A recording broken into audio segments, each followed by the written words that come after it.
युवक की गोली मारकर हत्या। उत्तर प्रदेश के प्रतापगढ़ में बेखौफ बदमाशों ने चौराहे पर खड़े युवक की गोली मारकर निर्मम हत्या कर दी। सुबह सुबह हुई युवक की हत्या से इलाके में हड़कंप मचा हुआ है। मामला मानधाता थाना के हैसी चौराहे का है। यहाँ एक बाइक पर आए 3 हमलावरों ने घटना को अंजाम दिया। हत्या के बाद बाइक सवार बदमाश असला लहराते हुए फरार हो गए। हत्या की वजह बीती शाम हुए विवाद को माना जा रहा है। हत्या के बाद इलाके में तनाव व्याप्त हो गया है। इसे देखते हुए एहतियातन गांव में भारी पुलिस बल तैनात कर दिया गया है।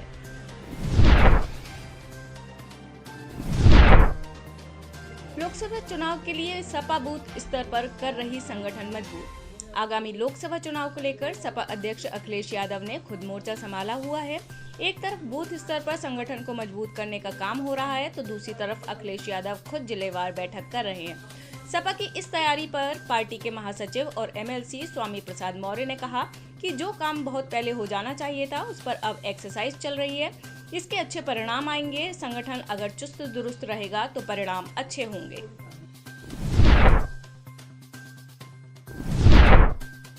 सीवान में शख्स ने 3 लोगों पर किया रॉड से हमला। जिले में एक शख्स ने 3 लोगों पर रॉड से हमला कर दिया। इस हमले में कुरियर कंपनी के डिलीवरी बॉय की घटनास्थल पर ही मौत हो गई। वहीं गांव के 2 लोग मामूली रूप से जख्मी हो गए। आरोपी शख्स नशे में धुत बताया जा रहा है। मौके पर पहुंची डायल 112 की टीम ने आरोपी शख्स को हिरासत में ले लिया। घटना सीवान जिला के मैरवा थाना क्षेत्र के सेमरा गांव की है। मृतक का नाम दिनकर प्रसाद चौबे है, जो दरौली के गढ़वार का रहने वाला बताया जा रहा है। वहीं आरोपी शख्स की पहचान सेमरा गांव के सत्येंद्र राम के रूप में हुई है।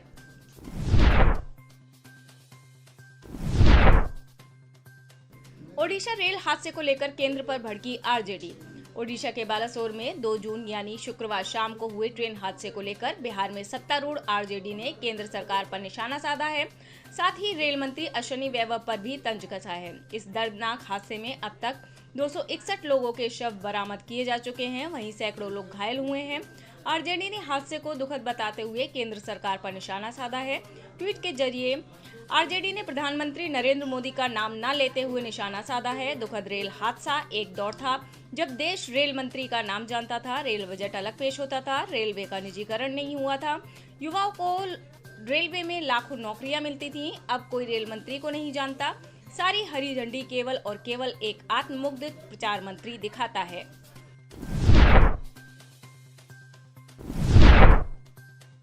भोजपुर में काले हिरण की मौत। प्रचंड गर्मी की मार से केवल आम आदमी ही नहीं बल्कि जानवर भी परेशान हैं। गर्मी की वजह से एक हिरण की मौत का मामला सामने आया है। संदेश प्रखंड इलाके के जगनपुरा और पांडेपुर गांव के बधार में शुक्रवार को पानी की तलाश में निकले एक हिरण की मौत हो गई। इसका वीडियो बनाकर लोगों ने वायरल कर दिया। घटना की जानकारी जब वन विभाग को लगी तब आनन फानन में अधिकारी घटनास्थल पर पहुंचे। घटनास्थल से एक काले हिरण का शव बरामद किया गया। वन विभाग की टीम हिरण के शव को पोस्टमार्टम के लिए ले गई। हिरण के शरीर पर कुत्तों के नोचने के निशान भी पाए गए हैं।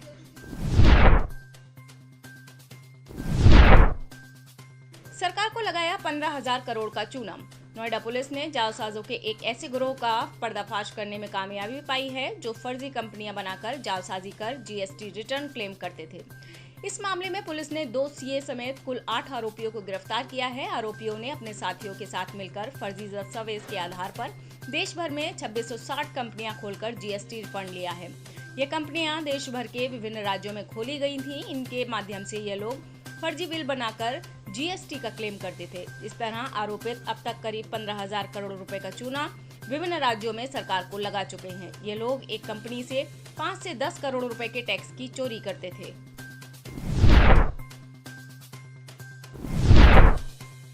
बदमाशों ने युवक को चाकू से गोदा। राजधानी दिल्ली में बदमाशों के हौसले कितने बुलंद हो चुके हैं, इसकी वानगी एक बार फिर से दक्षिणी दिल्ली के बदरपुर थाना इलाके में देखने को मिली, जहां एक युवक को बदसलूकी का विरोध करना काफी महंगा पड़ गया। 2 बदमाशों ने मिलकर दिन दहाड़े एक युवक की पहले तो जमकर पिटाई कर डाली।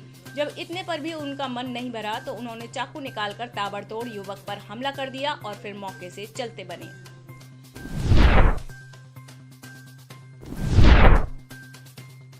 अभयारण्य में चहलकदमी करते दिखे 17 नए शावक।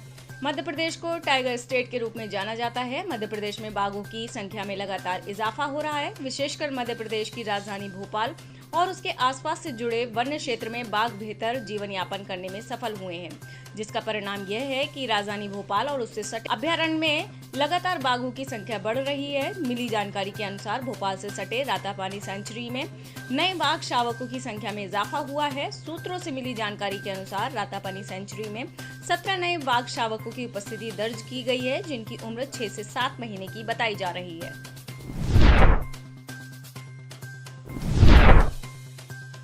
पुलिस ने दी मुस्लिम युवक को क्लीन चिट।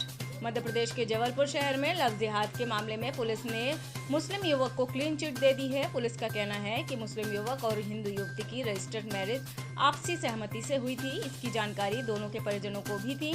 विवाह के लिए किसी भी तरह का दबाव नहीं बनाया गया था। युवक युवती कई साल से एक दूसरे को प्रेम करते थे।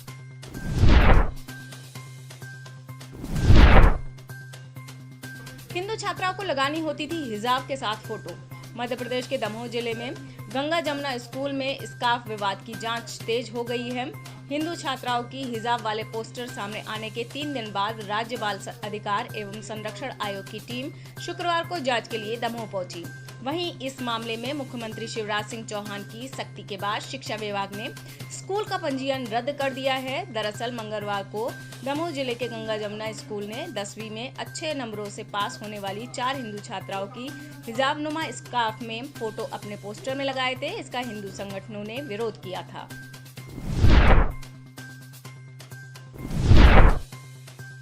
पहली बार कल होगा माली समाज का महासंगम। जयपुर के विद्याधर नगर स्टेडियम में 4 जून को सैनी माली समाज का महासंगम होने जा रहा है। इस मंच से भी राजस्थान के विधानसभा चुनाव में जातीय समीकरण के हिसाब से टिकट देने की मांग होगी। इस महासंगम के मुख्य अतिथि लोकसभा अध्यक्ष ओम बिरला होंगे।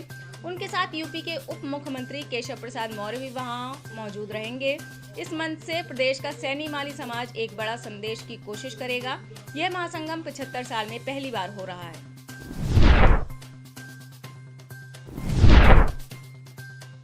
अपनी ही सरकार पर हमलावर हुए प्रताप सिंह खाचरियावास। राजस्थान सरकार ने 3000 करोड़ रुपए के अन्नपूर्ण फूड पैकेट स्कीम को खाद्य एवं आपूर्ति विभाग से हटाकर कॉन्फेड को जिम्मा दे दिया है। इसको लेकर सरकार के कैबिनेट मंत्री प्रताप सिंह खाचरियावास अपनी ही सरकार की ब्यूरोक्रेसी की कार्यशैली पर सवाल खड़े कर रहे हैं। खाचरियावास ने यहां तक कह दिया है कि गैर कानूनी कार्य करने वाले अधिकारी जेल जाएंगे।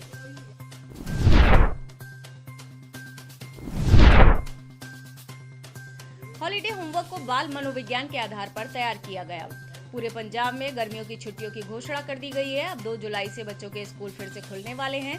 पंजाब के शिक्षा मंत्री हरजोत सिंह बैंस ने ट्वीट कर जानकारी दी है कि इस बार हम गर्मियों की छुट्टी में दिए जाने वाले हॉलीडे होमवर्क को पंजाब की महान विरासत से जोड़ने की एक विशेष पहल करने जा रहे हैं। इसके लिए आपके सहयोग की जरूरत है। हरजोत सिंह बैंस ने ट्वीट कर लिखा कि पहली बार हम पंजाब के सभी स्कूलों को हॉलीडे होमवर्क दे रहे हैं। अपने बच्चों को मातृभाषा पंजाबी और अपनी संस्कृति से जोड़ रहे हैं। छुट्टियों के होमवर्क को बाल मनोविज्ञान के आधार पर तैयार किया गया है और यह ध्यान में रखा गया है कि माता पिता पर कोई आर्थिक बोझ न पड़े।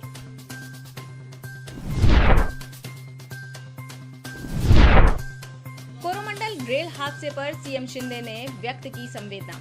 ओडिशा के बालासोर में शुक्रवार शाम भीषण हादसे में लगभग 288 लोगों की जान जाने की खबर आई है, जबकि 900 से ज्यादा लोग घायल हुए हैं। वहीं इस हादसे में कईयों को गंभीर चोटें आई हैं। हादसे के बाद देश भर के तमाम बड़े नेताओं ने संवेदनाएं प्रकट की हैं। पीएम मोदी से लेकर राष्ट्रपति द्रौपदी मुर्मू और विभिन्न राज्यों के मुख्यमंत्रियों ने इस रेल दुर्घटना पर गहरा दुख व्यक्त किया है।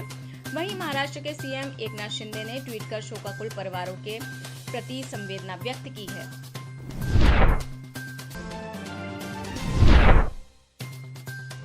भारत से 8000 किलोमीटर दूर रामायण की अनोखी कहानी। छत्तीसगढ़ के रायगढ़ जिले में राष्ट्रीय रामायण महोत्सव का आयोजन किया गया है। इस महोत्सव में देश विदेश के रामायण मंडली प्रस्तुति दे रही है। इसी बीच शुक्रवार को इंडोनेशिया से आए कलाकारों ने रामायण के सीता हरण और राम रावण की युद्ध की प्रस्तुति दी है। इसके अलावा इस मंचन में सबसे खास बात ये रही है कि रावण से हनुमान भी युद्ध करते हैं। आखिर भारत से 8500 किलोमीटर दूर इंडोनेशिया के बाली द्वीप में कैसे हिंदू संस्कृति का इतना प्रभाव है, ये आपको समझते हैं।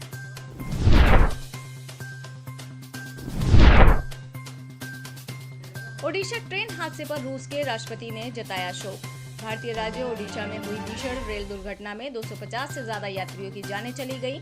इस दुर्घटना के बाद दुनिया भर के लोग और मित्र देशों के राष्ट्राध्यक्ष संवेदनाएं प्रकट कर रहे हैं। रूस के राष्ट्रपति व्लादिमीर पुतिन ने भी इस दुर्घटना पर शोक जताया। रूसी दूतावास के अनुसार राष्ट्रपति व्लादिमीर पुतिन ने भारतीय राज्य ओडिशा में हुई भीषण रेल दुर्घटना पर भारत की राष्ट्रपति द्रौपदी मुर्मू और प्रधानमंत्री नरेंद्र मोदी के समक्ष अपनी संवेदनाएं व्यक्त की हैं। उन्होंने कहा, हम इस दुखद दुर्घटना में अपने प्रियजनों को खोने वालों का दर्द साझा करते हैं और घायलों के शीघ्र स्वस्थ होने की कामना करते हैं। लीबिया में फंसे 9 भारतीय हुए रिहा। लीबिया में पिछले 5 महीने से फंसे 9 भारतीय नाविकों को रिहा कर दिया गया। इन नाविकों की रिहाई का श्रेय 2 प्रमुख व्यक्तियों के प्रयासों को दिया जा रहा है। इनमें बेंगाजी में इंडियन इंटरनेशनल स्कूल के प्रिंसिपल तबस्सुम मंसूर और ट्यूनीशिया में भारत के राजदूत नकुलखम जथोम गंगटे शामिल हैं। इन्होंने लीबिया के विद्रोही समूह से बातचीत कर भारतीय नाविकों की रिहाई में महत्वपूर्ण भूमिका निभाई है। अब इन नाविकों को भारत लाने का इंतजाम किया जा रहा है।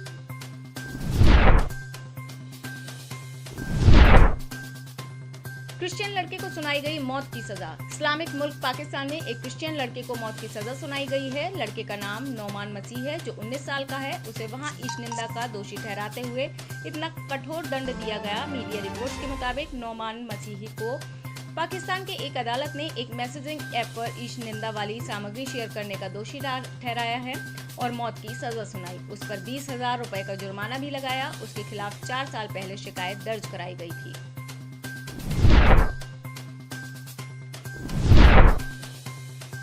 कनाडा में भारतीय मूल के बाप बेटे गिरफ्तार।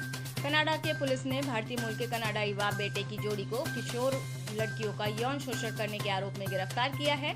कनाडा के अल्बर्टा प्रांत के कैलगरी शहर में पुलिस ने आरोपी की पहचान 24 साल के सुमरत वालिया और उसके 56 साल के पिता गुरप्रताप सिंह वालिया के रूप में की है। बाप बेटे की जोड़ी पर आरोप है कि उन्होंने मिलकर कई लड़कियों का यौन शोषण किया। इस साल अप्रैल में एक लापता लड़की के मिलने के बाद Calgary police service child abuse unit ने जांच शुरू की थी। इस दौरान लड़की ने बताया कि वो एक 24 साल के लड़के के साथ रिलेशनशिप में थी। उस लड़के ने उसके साथ सेक्स के बदले शराब, ड्रग्स और वेप्स दिया करता था।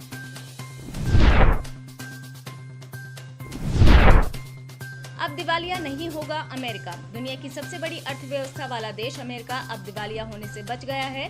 अमेरिका का सरकारी खजाना पिछले 6 सालों में सबसे निचले स्तर पर पहुंच गया था, मगर अब वहां सरकार और विपक्षी पार्टी के बीच सहमति बनने के बाद कर्ज की सीमा समाप्त हो गई है। अमेरिकी राष्ट्रपति जो बाइडेन ने व्हाइट हाउस के ओवल ऑफिस से अमेरिकी कर्ज सीमा को लेकर संबोधन दिया। अमेरिकी राष्ट्रपति बाइडेन ने कहा कि अब संकट टल गया है और हम नए बिल पर साइन करेंगे।